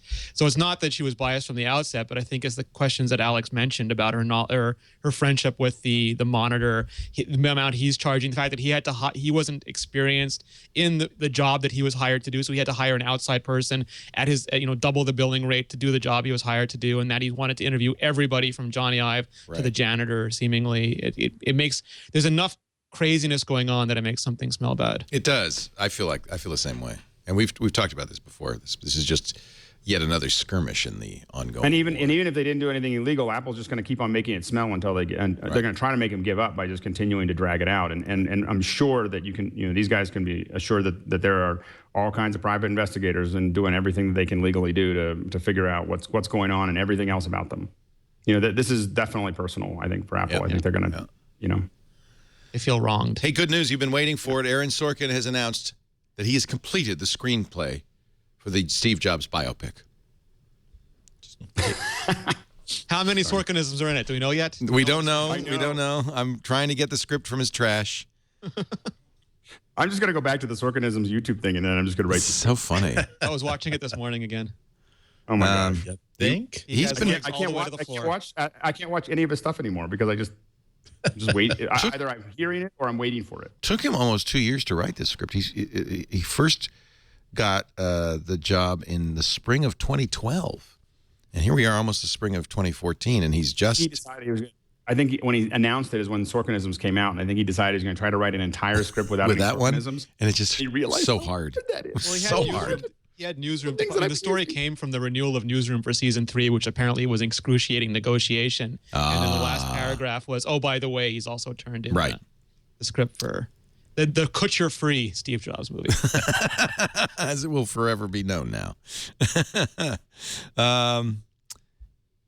We talked about this a little bit already on, was it on Twit? The 7th anniversary of the iPhone announcement. And I was thinking back, we even played a little bit of the announcement. Was it? I think it was on Twit, wasn't it, Chad? It was 7 years ago this week that I think, Alex, you were with me, right? And Andy, were you there too? And you were there, and you were there, and you were there. I was sitting next to Scott Bourne, Alex Lindsay, Merlin Mann. Remember, I mean, we were talking on MacBreak Weekly for months about an Apple phone, whether it would be called the iPhone. Scott Bourne was so convinced. He was so excited. Let me play a little bit of the keynote, because I would say the moment in this keynote when he first introduces the iPhone today still gives me chills. Greatest keynote from a guy whose life was filled with great keynotes. I think there's no doubt in my mind, and I think about the iPad. By the way, this is going to be the backbone of Aaron Sorkin's movie, is announcements, but not the ones we're thinking. The iPod announcement, the Macintosh announcement, according to what he said a year and a half ago at All Things D. And the next Cube. And the next Cube announcement, which is a very strange one to pick. No, perfect. Huh? Yeah, I mean, Kutcher totally ignored the next. If you're telling the story of Steve Jobs and you omit the next Cube, you failed, because that's when next is the part of his life where he stopped being somebody who was part of that did not have complete and total control over a company top to bottom, and that's where he became the CEO. Right. It was his first CEO position. Anyway, I think you're right. I don't know why YouTube is this our bandwidth? Is it YouTube? I want to play this clip. Darn it. All the CES videos processing. You know, if I had a Mac Pro right now, I probably wouldn't be having this trouble. We had 60 up bandwidth at the hotel, and it was taking 40 minutes to upload a video because YouTube was so backed up. Yeah. Let me see if I can find this seminal moment. Yeah, here we go. All right, Steve Jobs. And I wish there was a little video of you, me, and Scott Bourne in the audience here reacting to this. Can you hear the audio? In 2001, we introduced the first iPod. And by the way, he plays to the audience so well in this. His sense of drama and timing is impeccable. It changed the entire music industry. Well, today, we're introducing 3 revolutionary products of this class. Scott Bourne goes, what? The first one is a widescreen iPod with touch controls. The audience, I think, a little baffled at this point. We're expecting an iPhone announcement. I mean, we don't know for sure, but... The second is a revolutionary mobile phone. That's the one Scott Bourne wanted to hear. You heard that, yeah. And they're showing the interface, the icons already. That's right. That's the first time we saw that, isn't it? And the third is a breakthrough internet communications device. Now they're really confused. So, really confused. 3 Watch things. This is brilliant. A widescreen iPod with touch controls, a revolutionary mobile phone, and a breakthrough internet Weird to communication. see a keynote slide with just the word phone on it, not the I. An iPod, a phone, and an internet communicator. An iPod, a phone. So patient. Single greatest moment in keynote history right there. These are not 3 separate devices. This is one device. And we are calling it iPhone. Today, Apple is going to reinvent the phone. And here it is. Very nicely done, I thought. Little joke, he shows an iPod with a dial on it. Actually, as we learned from Fred Vogelstein's book, Dogfight, which has this whole... You've got to read watch this keynote and then read the backstory of all the iPhone developers in the front row drinking heavily during this. Yeah. And apparently what the backstory of that is they did, in fact, consider an iPhone that would have the click wheel. It would look just like an iPod with a click wheel. Tony Fidel's iPhone. Yeah. And it's just, but you should seek that video out and play it all the way to the end and realize that when that keynote was over, I was standing there, everyone's cheering and jumping around, and the first thing I thought was, if the last thing that Steve Jobs had said at the end of this keynote was, "Now go out and kill in my name," that would have been a very bad day for San Francisco. That's what you call a successful keynote. The master of the height of his craft. And you look at that and having one keynote, and when you talk to engineers that work on phones, we do a lot of stuff around phone engineers. All of them pretty much had to take whatever they were doing, throw it away, and start over again. That's exactly what happened at Google. That's what Vogelstein talks about in Dogfight. Is that Google engineers looked at it and said, "Oh," and they threw out everything they'd done to that date. That was it. Yeah. And they weren't warned. And the ones that didn't Apple, but they didn't warn them about the iPhone, under. Which was interesting. Right. And Samsung said, "Quick, copy it." Pretty cool stuff. 7 years ago. It's been a fast 7 years, hasn't it? All of those transitions we just talked about in business, the move to mobile, the move to touch, the Internet of Things, all of this has happened since then in 7 years. What an amazing era. Aren't we lucky to live in this time? Yep. It makes you wonder when you talk about future Apple products, if you put that sentence, "Today Apple reinvents the blank," what word could you put there that would be as significant as phone? The wristwatch? How people use technology. I don't The think wristwatch so. doesn't sound as big. TV doesn't sound as big. No. TV maybe. How about the word home? Yeah. See, that's where the Nest acquisition is very strategically intriguing, because to go full circle here, is that it's Google saying, we're going to reinvent the home, not Apple today. That's very interesting. We'll tell you how to use it. We're going to take a break and come back with our our picks of the week in just a bit. Andy Ihnatko, Renee Ritchie, Alex Lindsay. Our show today brought to you by Audible.com. I'm looking at the screensaver on my Mac Pro, and it puts up the album art. Can you see that? It puts up the album art. And it's like a lot of Audible books. I listened to some music, but a lot of Audible books. There's the Pete Townsend book, Who I Am. Boy, that was a great book. Margaret Atwood's The Blind Assassin, great book. The Hours, great book. I mean, I'm just thinking Crime and Punishment, The Dangerous Animals Club by Stephen Tobolowsky. That was your recommendation, Andy. One of my favorite picks ever. Yeah. My favorite audiobooks ever. No Easy Day, the story of the SEAL team that got Osama bin Laden. The Iliad of Homer. I listened to that when we went to Troy. I loved walking through the walls of Troy listening to the Iliad. That was a moment. This is why I love Audible. Stephen King. Oh, The Gunslinger. What a great book. This is why I love Audible. I have been listening to Audible books, audiobooks from Audible.com, since 2000. I have over 500 books in my library. That's a lot of them right there. And to me, it's just a world of wonderful entertainment, of learning. A great way to pass the time on that horrible commuter stuck in a plane for 12 hours, or even at the gym on the treadmill. I mean, as bad as being in a plane for 12 hours is, being on a treadmill in the gym for an hour is pretty much right up there. But if I've got Audible, it goes by like that. I'll spend a few minutes extra on the treadmill because I'm listening to a great book.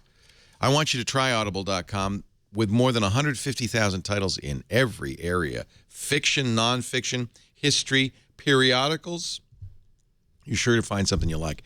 The trick is finding that one audiobook that I'm going to give you for free when you visit audible.com/MacBreak. Fortunately, we have Andy Ihnatko with us, and he's always recommending great books. Before you do recommend your book, I do want to mention yesterday on Triangulation, we interviewed Brad Stone about his book, which I've been listening to Audible. It's The Everything Store, the story of Amazon and Jeff Bezos. And it's a great Audible listen and a great book. So I'm going to recommend that. And along with it, listen to our interview yesterday with the author, Brad Stone. Andy, what are you listening to? This is sort of a personal pick. Okay, they're all personal picks, but I've recently become a little bit fascinated by Truman Capote, because after watching both of the biopics about him writing In Cold Blood, both movies really made the case that writing this book broke him about halfway. And so I started reading about a little bit about his life, and it turns out that he wrote a second book that was also that really, for some reason, just destroyed him. The second one was a book called Answered Prayers, in which his social life was all about these like New York high society women. And so he wrote this thinly veiled novel in which he basically used every piece of gossip that they ever gave him, and published it in a series of short stories for this book that he got $1 million advance for. But as soon as Esquire started excerpting early chapters from this, instantly he became a pariah in New York. And so any story about Truman Capote becomes a discussion of why the hell did he write this book? Because he was Truman Capote. Exactly. Well, again, and the discussion being split between that he literally thought that the reason why all these society dames were telling him this gossip was because they knew that he was a writer, they knew that he would use it, it was all fair game. And other people saying that, again, he was just broken at that point. And this is the start of a self-destructive spiral that would take him all the way to an early grave. Sex, drugs, alcohol, everything. Sounds good. I'll take it. Exactly. So this is a book all about that second book he wrote, Answered Prayers, and again getting into the world that he was living in at that time and speculating why he did it, what his motivations were, and what New York society life was like in the late 60s and mid 70s. So this would almost be like this is a trilogy of books that I've audiobooks that I've listened to about Truman Capote. The second one being a book about the black and white ball that he threw to celebrate the publication of In Cold Blood, which in itself was a pretty exciting book.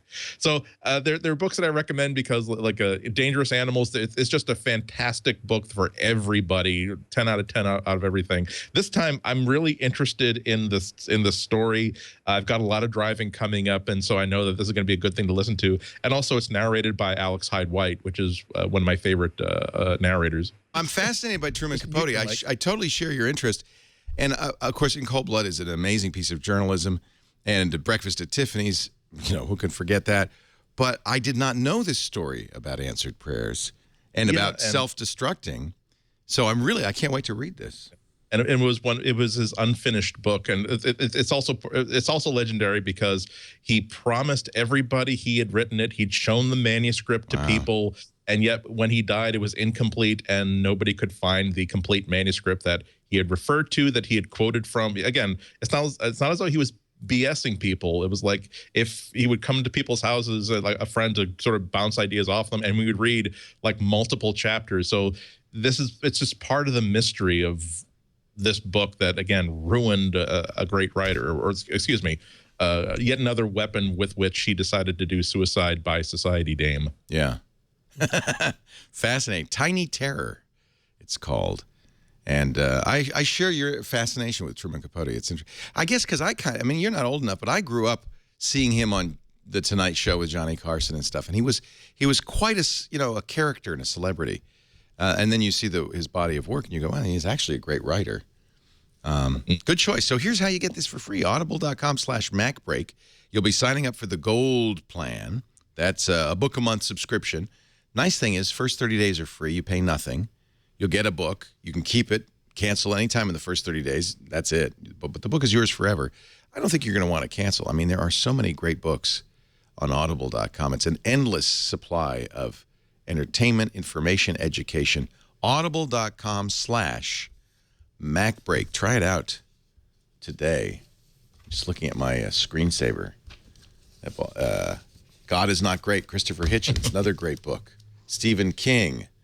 Wolves of Kala, that's part of that whole weird gunslinger series that I've never quite finished. Legion, that was a great book. Really enjoyed that. It's kind of fun. That's a nice screensaver. My alma mater screensaver.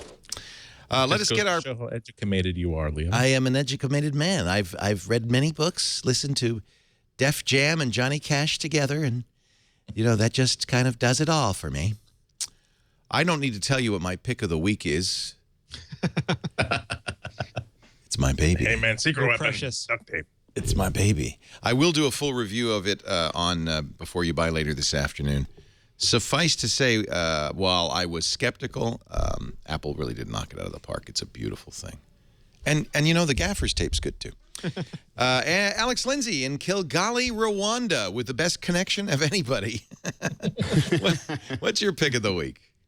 So when I'm traveling, I'm always thinking about the whole what we're traveling with. And one of the things that we have gotten into buying while we're traveling, this is when you're powering your Mac on the road. Have you seen these? These are international. Oh. So I know it seems so that very handles basic. any kind of plug. Any kind of plug, and 110 and 240. So basically, you can plug it. Anytime you want to plug it in, you can plug it in. So that's a universal power strip, but what's on the other end? I mean, what do you plug it into? This one just has a regular. You can buy. So that would be for using international products in the U.S. because that's got a U.S. plug on it. It is, but what you can do is essentially a lot of times when we're on the road, you may have things that you have locally and not locally. Said anything about your bandwidth. All of a sudden, it's falling apart. What happened? Everybody went to school. What time is it in Kigali? It is. What time is it? It's almost 11 o'clock. At night or in the morning? At night. Oh. But I've been having trouble with my webcam, so it might actually be something else. It keeps on popping, so we'll see how this goes. That is a really interesting product. So it's a power strip with international plugs.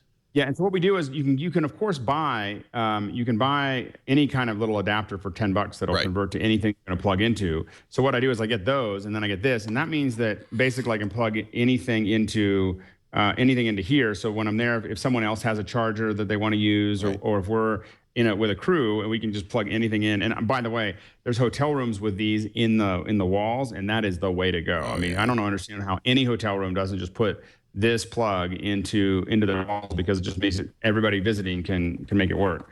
The other thing that I think I've talked about before, but I'm traveling, I just broke out. These are the key to the operation. See, these are different MiFis. Oh.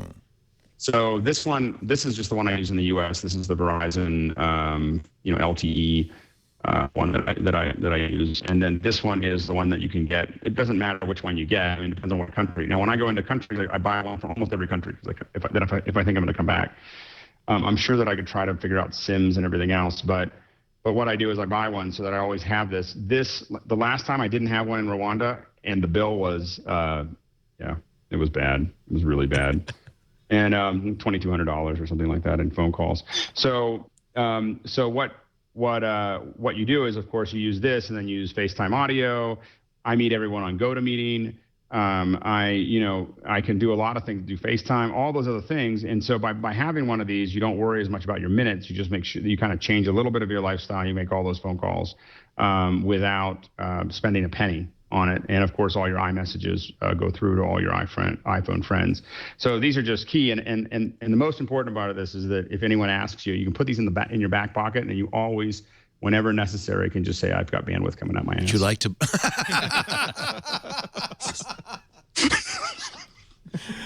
Okay, I was explaining what a shaggy dog story was to Michael the other day. That was a shaggy dog story. A long way to go for a pun. A silly punchline. I've got bandwidth coming out of my ass. That's it. Thank you, Alex Lindsay. Exactly. Renee Ritchie, your pick of the week. I have two. I have one that's a little self-serving at first. We launched a new website because WebOS Nation is now on blocks up in our Smartphone Experts driveway. We're not doing much of that anymore. Crackberry is not as busy as it used to be, so we took the guy who was managing Crackberry, Adam Zeiss, and he started a new site for us called Smartwatch Fans. Oh, you were looking ahead. Yeah, CES.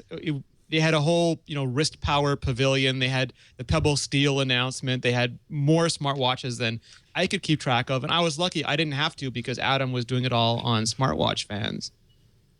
We also went down to Palo Alto when I came up to Petaluma that day, and we interviewed Pebble, and we did interviews with everybody. So this is going to be where we put all our smartwatch coverage going forward. That's an interesting choice. It's a fairly narrow vertical. Instead of saying a wearables site, you said we're going to go with fans. Is that your experience, that the more narrow, the more likely you're going to build a crowd? Yeah, well, our sites are always community driven. I mean, we started with Visor Central, and that was right. And we started then Trio Central, and it's always been about the community, and those people tend to want to talk with people about specific things. Because otherwise they spend a lot of time fighting. And yeah, they don't mind fighting about which iPhone you get, but it's better than the perpetual battle between iPhone and And that's an interesting point. The community would be less fractious if you're more narrowly focused. It has its pros and cons because, for example, if you put all our sites together, we're fairly large, but no one sees us that way, so it ends up looking like a bunch of niche sites. Right. So there's pros and cons, but so far this approach has really worked for us. And we wanted to start another site, and we managed to squeak it through right at New Year's. So it's where I'm going now for all my smartphone stuff, and it's going to have a lot of great coverage, especially coming out of CES with all the new watches that were announced. So at imore.com, Android Central, Crackberry, not so busy these days, Windows Phone Central, WP Central, and smartwatches is at smartwatchfans.com. And you said there's a new one, a mobile phone one? Well, the new one is Smartwatch Fans. That's our latest site. Okay. We launched it on New Year's. Okay, cool. Congratulations. My other pick of the week. Yes. Thank you. My other pick of the week is I actually searched this up and I picked it before and it was the same time of year and I knew immediately why. But it's TripIt Pro, and it's because I start the trade show season and I start traveling. And so far, nothing has been better for me to keep track of all that stuff than TripIt Pro. I get a reservation for a plane or for a hotel. I email it to TripIt Pro. And then it just takes care of it. And I have my most recent trip up on my iPhone screen now, and it is bright red from delays. And it has never failed to alert me, not only before the airline does, but hours and hours before the airline does about delays. So in Vegas, I didn't even go to the airport because, Air Canada told me the flight was fine. TripIt told me that it was 2 hours and then 3 hours delayed. And if I'd just been listening to the airline, I would have been sitting at the airport waiting instead of sitting in a Vegas hotel waiting. And I pay for TripIt Pro. I pay for the ad-free app. They have more than made up for the small subscription fee that they charge. And I just don't go traveling without it anymore. All my reservations, all my trips are a couple taps away. So I'm on my TripIt. Go ahead. Go ahead. You travel a lot, Alex. So I know you probably have a lot of things to say about this. I've compared a lot of them, and I'm happy with TripIt Pro as well. So TripIt Pro is the one that I've been using, and the other thing is one of the things we're looking at is I guess they have a whole admin tool. So if you have a bunch of people in your company, you can actually have someone administrating them and managing everybody's TripIt and knowing where everybody is and everything else, and that's what we're about to move into. Isn't that handy? You can also share, like Phil Nickinson from our Android site and I are buddies, so we can see each other's trips because we travel a lot. And if you want to, if you're comfortable doing it, you can share your Gmail credentials, and you don't even have to forward stuff to TripIt. It'll just pull that stuff out of your Gmail as you get it. That's what I do, and it does. And there's a little bit of social stuff. So I'm in second place for the number of countries visited after Noel Morales, but apparently I'm not following Alex because he'd probably be number one there. I've traveled 247,123 miles to 68 locations. I'm going to add you, Renee, to my TripIt friends so I can compete with you. I love TripIt. I really do. It's so great. It's fantastic. What is it? The Pro isn't that expensive. No, and they redesigned their iOS app now for iOS 7, and it's got a card-based interface that is really nice. I mean, everything is... When you're moving through an airport, the last thing you want to do is have to start looking for small amounts of text. So the cards are really glanceable. It gives you all the information. I can typically find my flight number, my reservation number faster on TripIt than I can on the tickets or the email stuff. So it's, again, I live on it. And I don't travel anywhere near as much as you and Alex do. Nobody travels as much as Alex. When I started business traveling at age 19 or 20, I really wished that now that I'd taken a picture of everything that I carried in my bags and everything that I carried in my pockets when I left for an airport and could just cross off 90% of that stuff I don't need to take anymore. All the way from all the alligator clips that get me to plug into whatever hotel phone system is in there, all the way to here's all the pieces of paper that I need, the tickets that I need to make sure that I pick up, the information I need to have handy, because TripIt is magical. You pull out this one app, you pull out this one, tap this one button, it recognizes that, oh, today's the day you're taking off. So I bet you're really interested in seeing how your flight to San Francisco is doing. Marvelous stuff. Finally, Andy Ihnatko, your pick of the week. My pick is a website called instantwatcher.com. which is invaluable if you're a Netflix subscriber, because it will simply it's a much easier and more flexible way of seeing what's available on the service than anything that any of the Netflix apps let you do. And for me, the big deal is that one tab at the very beginning that simply says new. So it will show you everything that's been recently added to Netflix, because as you know, they have package deals that keep coming in and coming out, and so they'll lose a whole bunch of Disney movies, but then they'll get back in Raging Bull and 2 Mel Brooks movies and Some Like It Hot. And you might not even know that they're available. Like there you go. There's a Mystery Science Theater 3000 movie. There's Amelie, which I haven't seen in years. I wouldn't have known it was on Netflix until I saw that. Oh, look, it's just arrived back on January 1st. And Leave It to Beaver season 6. The long missed. If you go to page 4, now they have like all 12 seasons of Murder, She Wrote, and before you get too excited about that, 6 My Little Pony specials. A Very Minty Christmas, Dancing in the Clouds, Friends Are Never Far Away, The Princess Promenade, and The Runaway Rainbow. Plus a special bonus, Tinkle Wish Adventure. Wow. No, that's Twinkle Wish Adventure. That's something very different streaming service altogether. No pun intended. Raging Bull is now on Netflix. See, I wouldn't have known that. That's awesome. Yeah. And even for stuff that's been on there for a while, it's just so easy to just click on buttons and browse by category. They also have categories for New York Times Critics Picks, Rotten Tomatoes, Rated Fresh. Yeah. So then I don't know why Netflix doesn't just make this part of their site, because as it is, it's just too hard to find. They'll recommend things for you, and that works kind of okay, but there's just something so as disgustingly analog as it is to simply scroll through a list and look for things that leap out at you. That's how you find a lot of great movies. I use the Canadian version of this, and to Andy's point, I go on Netflix and I look at, it's so confusing, latest added new features, and none of them are actually new. I've seen them there for months. So I go to a website like this and it just shows me everything, and I find almost something immediately. I think I just started watching Covert Affairs last week because I found it there and still can't find it on the Netflix site. Wow, this is really great. InstantWatcher.com. Great pick. Thank you, Andy. I much appreciate that. Friends, that concludes this edition of MacBreak Weekly. Thank you to Renee Ritchie, imore.com, and, of course, the news site, Smartwatch Today. What is it? SmartWatchFans.com. Smartwatch Fans. We were joking because at CES, no one could get it right. People were calling it Smartphone Fans. People were calling it Smartwatch Phone Fans. So we just started joking, smartwatchphonefans.co.uk. Make it as long as possible. Smartwatchfans.com. Thank you, Renee. Great to see you again. Alex Lindsay, enjoy your evening in Kilgallee. You're free now for a few more hours. And if anyone is interested, I did a bunch of all my reviews in CES with glass, and it'd be really fun to get people's feedback on it. It's on my G Plus page, so I shot the whole thing with glass, and it was actually I think it actually worked out pretty well. But definitely take a look at them and let me know what you think. He's plus Alex Lindsay, LINDSAY on Google Plus, and yeah, really, I think a great way to do it. Yeah, it works really well. You have a lot of you have your hands back, and what was surprising, I was really in loud environments, and I was able to I didn't use anything extra. I just literally just shot it, and I was really surprised. The audio isn't perfect, but it was a lot better than I expected. Yeah. This is a lot of people. When I posted some side by side comparisons of like photos, just getting people's opinions on which photo do you like best, and I tossed in a couple of Google Glass photos, and I was surprised at how many people liked that specific photo better than they liked the iPhone 5S photo. People, this just takes some really great stuff. I got the new version of Glass, and it's broken. It doesn't work. Oh no, man! I have to go back. I have to go back to the salon. 7 years of bad luck, Andy. Yeah, break your glass.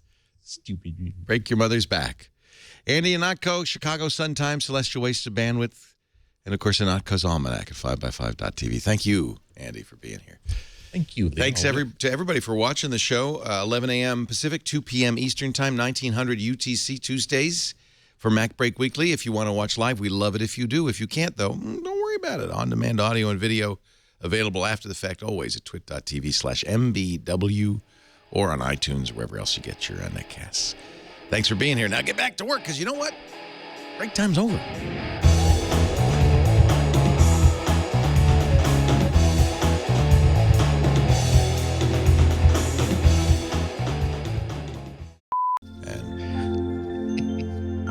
Here's Leo's. While you've got the gaffer tape out, just cover up the webcam on your notebook before you have your alone time with the Mac Pro. You never know. You know what's great about the Mac Pro? No webcam, so no one can see you loving your computer. $9.95 per minute. Not available in the District of Columbia. Rub my apple.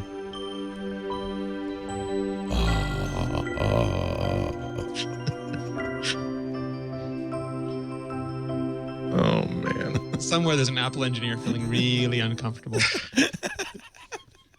He's saying, I never planned that. I love that music.